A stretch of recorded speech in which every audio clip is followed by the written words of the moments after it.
Have you ever wondered how your darkest moments can lead to profound change? Picture this. The air is thick with anticipation as Jesus, a figure of love and compassion, sits down to what he knows will be his last supper. Amid the hum of conversation, he gazes at his disciples, his friends, his brothers. There's a heaviness in his heart as he breaks bread and passes the cup, symbols of a sacrifice yet to be made. Then, a moment that chills the room, Jesus reveals that one among them will betray him. The disciples glance around, eyes wide, hearts pounding, but the one he singles out is Judas Iscariot, a trusted companion, a friend turned traitor. The shock is palpable. Jesus, however, feels a deeper pain, a pain of love lost, of trust broken. His heart aches, but he knows this is a necessary step towards a greater purpose. And so, with a heavy heart, Jesus prepared for the inevitable. Imagine knowing the exact moment of your demise. How would you react? In the quiet solitude of the Garden of Gethsemane, Jesus found himself wrestling with this very reality. His heart heavy with the knowledge of the pain he was about to endure, he was steeped in such profound sorrow that his sweat was like drops of blood. Yet this anguish was more than a dread of physical torment. It was the anticipation of the spiritual burden he would bear, the weight of humanity's sins pressing down upon him. But in this moment of intense agony, a remarkable thing happened. Jesus, fully aware of the impending suffering, chose submission over resistance. He sought solace in prayer, surrendering himself to the divine will of God. His words echoed through the silent garden, "Not my will, but yours be done." In acceptance, Jesus waited for his fate. Accusations can be damning, especially when they come from those in power. In the tense atmosphere following Jesus' arrest, he was brought before the religious and political authorities of the time.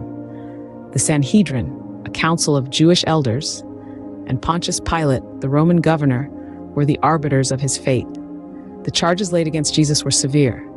He was accused of blasphemy, a grave offense in a deeply religious society, and of proclaiming himself king, a direct challenge to Roman rule.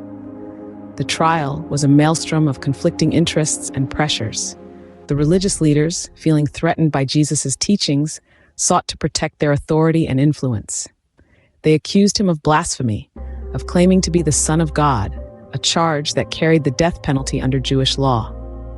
But it was not just religious authority at stake. The Roman governor, Pontius Pilate, found himself caught between the proverbial rock and a hard place. On one hand, he knew that Jesus was innocent of the charges. On the other hand, he had to manage the volatile political situation. The Jewish leaders had already stirred up the crowd against Jesus, and any perceived leniency could spark a rebellion. The pressure was immense. Pilate, though reluctant, eventually succumbed to the demands of the religious leaders and the clamor of the crowd. He washed his hands, symbolically absolving himself of responsibility, and handed Jesus over to be crucified. It was a grim testament to the power of societal pressures and the frailty of human judgment. Jesus, throughout his trial, remained silent. He answered questions when asked, but offered no defense against the accusations. It was as if he accepted the charges, not out of guilt, but out of a deeper understanding of his mission and destiny. With a final verdict, Jesus' fate was sealed. His path was set, leading him towards the cross, towards sacrifice, and ultimately towards the redemption of humanity. Every step we take can lead us closer to our destiny. And so it was with Jesus, as he embarked on his painful journey to Golgotha.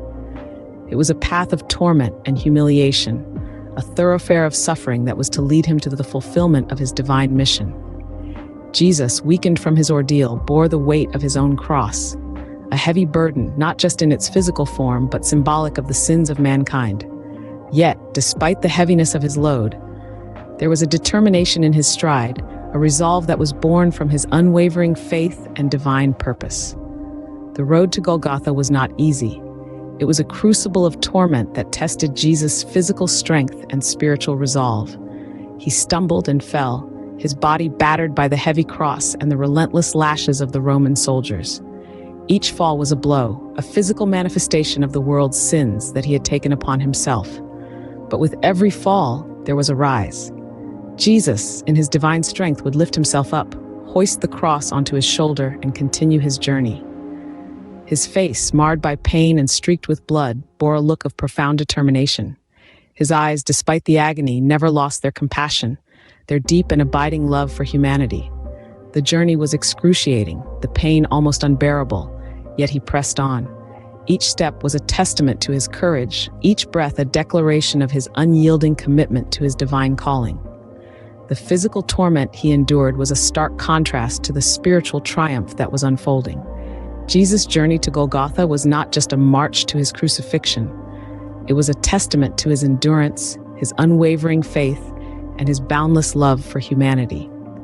His courage in the face of such torment was a beacon of hope, a shining light in the darkest hour. With each fall, Jesus got back up, continuing his journey. A journey that was not just a path to his crucifixion, but a path to our redemption, a path to the salvation of mankind. In the face of extreme suffering, how would you respond? As we delve into the crucifixion, we find Jesus responding with an unfathomable depth of love and compassion. Imagine the scene. Jesus, now at the top of Golgotha, is nailed to the cross. His body, already weakened from the grueling journey, is racked with pain as the nails pierce his flesh. Yet, in the midst of this excruciating torment, he remains steadfast in his love for humanity. Beside him, two criminals are also crucified.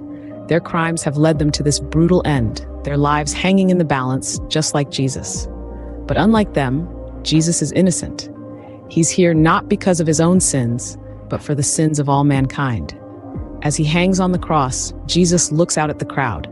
He sees the faces of those who've condemned him, those who've betrayed him, and those who simply stand by, watching the spectacle unfold. But instead of anger or resentment, he feels only compassion. "Father, forgive them," he says, "for they do not know what they are doing." Even in his final moments, Jesus extends love and forgiveness to his enemies. He offers them grace, even as they deny him mercy. As the hours pass, Jesus continues to comfort those around him. To one of the criminals crucified beside him, he promises, "Today you will be with me in paradise." Despite the pain, despite the humiliation, Jesus remains a beacon of hope and comfort. The physical torment is unbearable, but it's the spiritual loneliness that pierces Jesus the deepest. He, who has always been in communion with the Father, now feels abandoned. Yet even in his darkest hour, he clings to his faith, expressing his despair not in anger, but in a heartfelt plea. My God, why have you forsaken me?" Then, with his final breath, Jesus proclaims, "It is finished."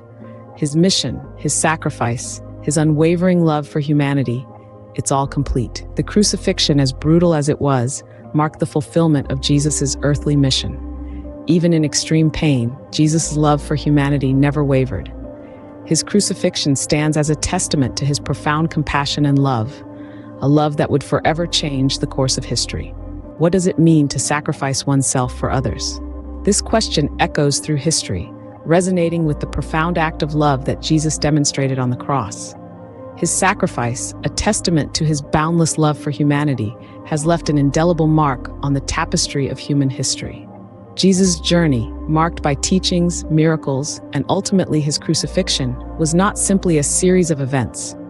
It was a narrative of redemption, a story of love so powerful that it transcended physical suffering and death. This narrative has not only shaped the course of history, but has also served as an eternal beacon of hope, inspiring millions across the centuries. His crucifixion was not the end, but rather a pivotal moment in a story that continues to unfold. From the darkness of the tomb, light emerged.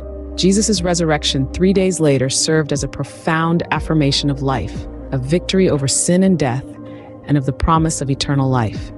His sacrifice was not in vain. It was an act that would forever change the course of humanity. His teachings of love, compassion, and forgiveness continue to echo, shaping cultures, societies, and individual lives. His story has inspired countless acts of kindness, selflessness, and love, reflecting the transformative power of his sacrifice. Jesus' life and death serve as a testament to the power of love and the strength of the human spirit. His sacrifice was not just about enduring physical pain, but about demonstrating the immense capacity of love to heal, to forgive, and to transform. As we reflect on Jesus' journey, we are reminded that even in the face of extreme adversity, love can triumph. His life, his teachings, and his sacrifice continue to inspire us, encouraging us to live with compassion, forgiveness, and love. His story serves as a beacon of hope, illuminating the path towards a world marked by peace, love, and understanding. In the darkest moments, Jesus' light shone brightly, forever changing the course of humanity. His sacrifice, a testament to his boundless love, continues to resonate, inspiring us to live with love, compassion, and kindness.